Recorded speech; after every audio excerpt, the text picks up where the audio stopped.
ঢাকা বিশ্ববিদ্যালয়ের শিক্ষার্থী শাহরিয়ার আলম সাম্য হত্যাকাণ্ডের ঘটনায় ছাত্রদলের ঢাকা যেই কর্মসূচি তারই অংশ হিসেবে এই মুহূর্তে কিন্তু শাহবাগ অবরোধ করেছেন নেতাকর্মীরা এবং এই মুহূর্তে কিন্তু উপস্থিত রয়েছেন কেন্দ্রীয় সংসদের নেতৃবৃন্দরা এবং সাধারণ সম্পাদক নাসিরউদ্দিন নাসির সহ ঢাকা ছাত্রদলের বিভিন্ন ইউনিটের নেতাকর্মীরা এই মুহূর্তে উপস্থিত রয়েছেন এবং শাহবাগে এই অবরোধের কারণে কিন্তু যান চলাচল পুরোপুরিভাবে বন্ধ রয়েছে এবং নেতাকর্মীরা এই স্থানটিতে অর্থাৎ শাহবাগ মোড়ে অবস্থান নিয়েছেন। তারা বলছিলেন সাম্য হত্যাকাণ্ডের সাথে জড়িত যারা রয়েছেন তাদের দ্রুত গ্রেফতার করতে হবে এবং দ্রুত আইনি প্রক্রিয়া সম্পন্ন করতে হবে, সেই বিষয়টি তারা করছেন। একই সাথে তারা কিন্তু তাদের যে চলমান আন্দোলন রয়েছে তাদের সেই চলমান বিভিন্ন কর্মসূচির অংশ হিসেবেই কিন্তু তারা আজকে শাহবাগ ব্লকেট করেছেন।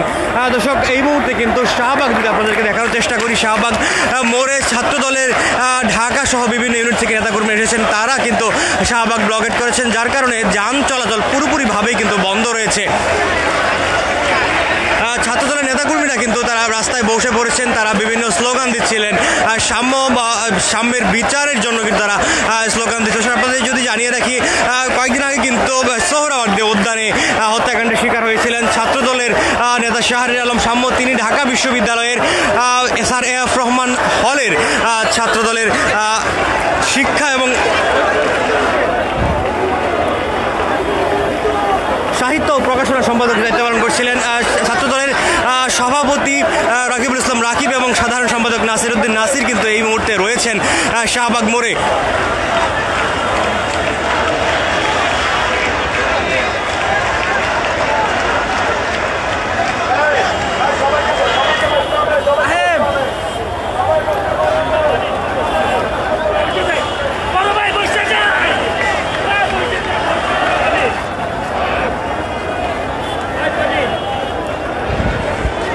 দর্শক, আপনাদের যদি জানিয়ে রাখি, শাহরিয়ার আলম সাম্য হত্যাকাণ্ডের ঘটনায় আজকে সকালে কিন্তু শাহবাগ থানা ঘেরাও করেছিলেন ঢাকা বিশ্ববিদ্যালয়ের শিক্ষার্থীদের ব্যানারে বিভিন্ন বিভাগের শিক্ষার্থীরা। এছাড়াও তার সাম্য যে বিভাগ রয়েছে শিক্ষা এবং গবেষণা ইনস্টিটিউট, সেই ইনস্টিটিউটের শিক্ষকরাও কিন্তু উপস্থিত ছিলেন আজকে সেই থানা ঘেরাও এবং তাদের যে পূর্ব ঘোষিত আলটিমেটাম ছিল 48 ঘন্টা, সেই আলটিমেটাম শেষ হওয়ার পর তারা কিন্তু গত শুক্রবারের পর আবারও এই শাহবাগ থানা ব্লকেট করেছিলেন এবং ঘণ্টাখানেক কিন্তু শাহবাগ থানা ব্লকেটের পর তারা কিন্তু আবারও ফিরে গিয়েছিলেন ক্যাম্পাসে এবং তাদেরকে যে বিষয়টি তারা জানিয়েছিলেন, তাদের শিক্ষকরা কিন্তু সেখানে কথা বলেছিলেন। তারা জানিয়েছিলেন সাম্য হত্যাকাণ্ডের ঘটনা যে 3 জনকে গ্রেফতার করা হয়েছে, তারপর কিন্তু আরও একজনকে গ্রেফতার খবর সেই সংবাদ সম্মেলনে কিন্তু জানিয়েছিলেন। এছাড়াও সাম্যর যে বড় ভাই রয়েছেন সৈকত, তিনি কিন্তু কথা বলেছিলেন গণমাধ্যমে। তিনি আশাবাদ ব্যক্ত করেছিলেন তার ভাই হত্যাকাণ্ডের দ্রুত বিচার সম্পন্ন হবে, সেই বিষয়টি কিন্তু তিনি আজকে শাহবাগ থানার সামনে বলেছিলেন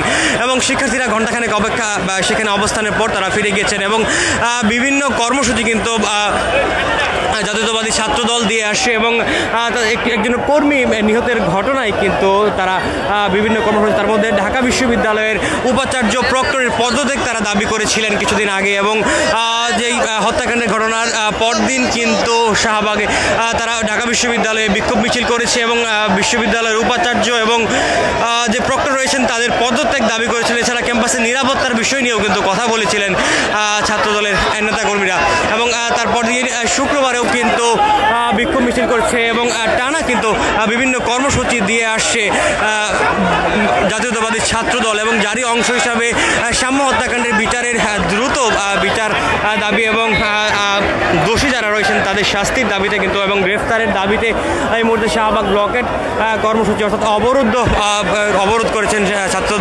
ছাত্রদলের নেতাকর্মীরা এবং তারা কিন্তু এই মুহূর্তে অবস্থান করছেন শাহবাগ মোড়ে এবং শাহবাগ মোড়ে কিন্তু ঢাকা সহ বিভিন্ন ইউনিটের নেতাকর্মীরা এসে উপস্থিত হয়েছেন এবং তাদের এই অবস্থানের কারণে শাহবাগ যে যান চলাচল, সেই যান চলাচল কিন্তু পুরোপুরিভাবে বন্ধ রয়েছে।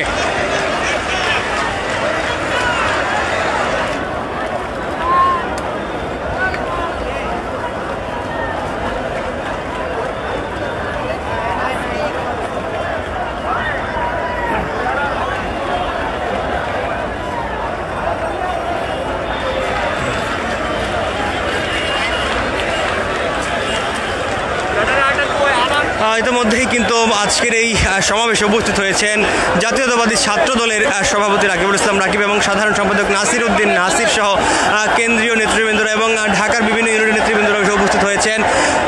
তারা কিন্তু কিছুক্ষণ পরেই বক্তব্য শুরু করবেন গণমাধ্যমের সামনে এবং তাদের যে দাবিগুলো সেই দাবিগুলো নিয়ে কথা বলবেন। বিশেষ করে শাহরিয়ার আলম সাম্য হত্যাকাণ্ডের ঘটনায় কিন্তু তাদের আজকের এই অবস্থান।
এই মুহূর্তে কিন্তু শাহবাগ মোড়ে অবস্থান করছেন জাতীয়তাবাদী ছাত্রদলের কেন্দ্রীয় সংসদের সভাপতি এবং সাধারণ সম্পাদক।